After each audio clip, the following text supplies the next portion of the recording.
Como é que pode um escritor ganhar o maior prêmio da literatura mundial e, ao mesmo tempo, ser famoso pela sua crueldade?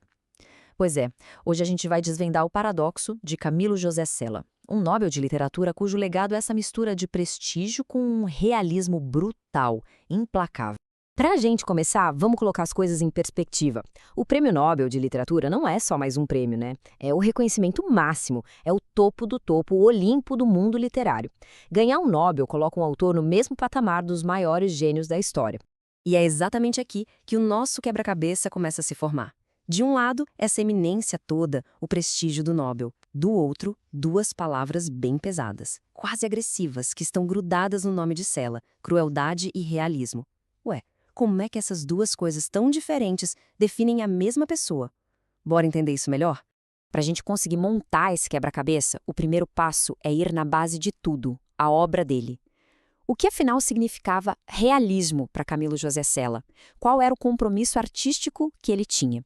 Olha só, no mundo de ser realismo, não é só um estilo literário. É, na verdade, uma filosofia.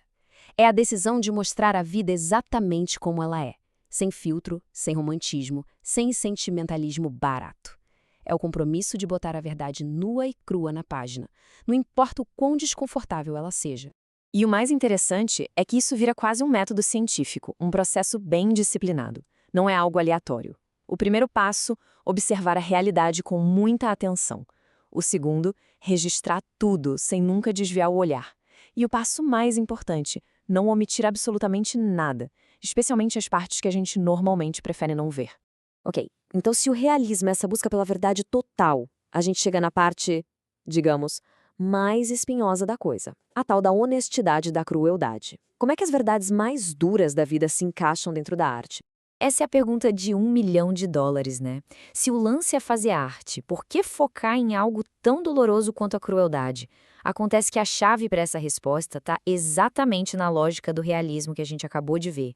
E aqui está o pulo do gato. Se um artista assume o compromisso de não omitir nada da realidade, ele simplesmente não pode ignorar que a crueldade existe. A crueldade nos livros de Cela não é uma invenção para chocar o leitor, é uma peça fundamental para pintar um retrato honesto e completo do ser humano.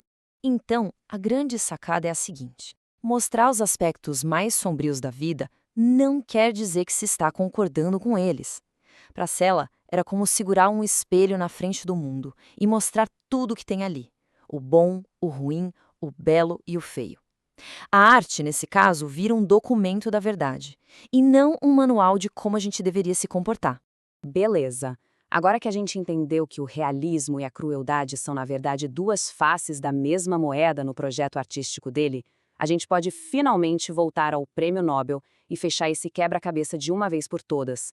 E essa tabela aqui resume tudo de forma perfeita. Camilo José Cela não ganhou o Nobel apesar do seu realismo implacável e dos seus retratos da crueldade. Ele ganhou o Nobel justamente por causa deles. O comitê do prêmio entendeu que essas qualidades, na verdade, eram a maior força da literatura dele. No fim das contas, o que o prêmio celebrou foi a coragem, a bravura de apresentar uma visão da humanidade sem maquiagem, de usar a literatura não como um lugar para a gente se esconder, mas sim como uma ferramenta de confronto. Uma arte que nos obriga a encarar aquilo que muitas vezes a gente prefere ignorar. E isso tudo deixa a gente com uma provocação final, uma reflexão que vai muito além de um único autor. O legado de Camilo José Cela nos força a pensar, afinal, qual é o verdadeiro papel da arte? Ela existe para nos dar um conforto, um alívio, ou para nos desafiar, nos cutucar e nos forçar a encarar as verdades mais difíceis sobre nós e sobre o mundo? A resposta, talvez, diga muito sobre o tipo de arte que a gente mais valoriza.